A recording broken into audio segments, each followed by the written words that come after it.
धीरज एक कंपनी में अच्छे खासे वेतन पर काम करता था, इसलिए धीरज और उसकी पत्नी दीपिका चाहती थी कि समय के साथ वो अपने घर में कुछ बदलाव करें, पर उनके माता-पिता काफ़ी पुराने ख़यालात के और कंजूस थे।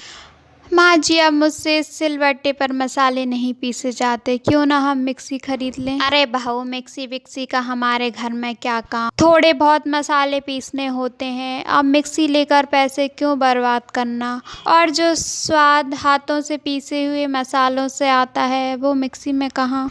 माँ जी, मिक्सी होती तो हमें कम मेहनत करनी पड़ती और हमारा समय भी बच जाता। देख बहू, अगर तुझे काम नहीं करना तो बता दे, कल से मैं कर लूँगी।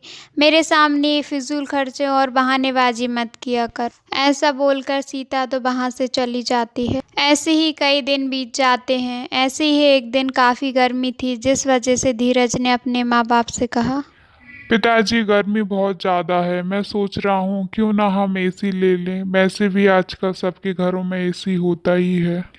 बेटा, एसी की क्या ज़रूरत है? क्यों एसी में फालतू पैसे बर्बाद करना? और मैंने सुना है एसी से बिजली का बिल भी ज़्यादा आता है।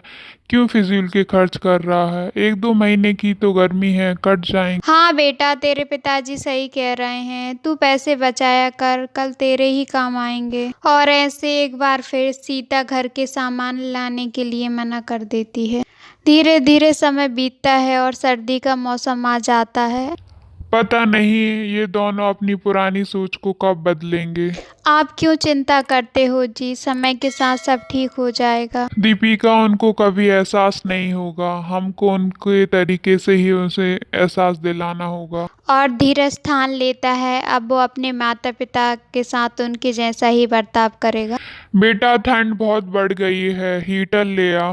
पिता के कहते ही धीरज आगे चला लेता है। अरे बेटा, ये क्या कर रहा है? तेरे पिताजी ने तुझे हीटर खरीदने को बोला है। माँ, घर में हीटर लाने की क्या ज़रूरत है? क्यों पैसे बर्बाद करना?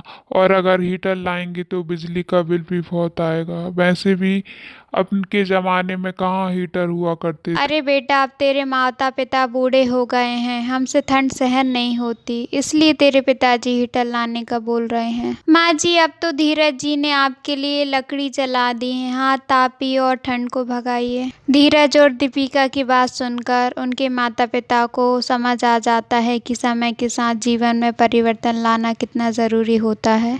बेटा, तुम दोनों जो समझाना चाहते हो हम समझ गए हैं। अब हम किसी भी चीज़ के लिए मना नहीं करेंगे तुमको। जीवन में समय के साथ परिवर्तन लाना चाहिए।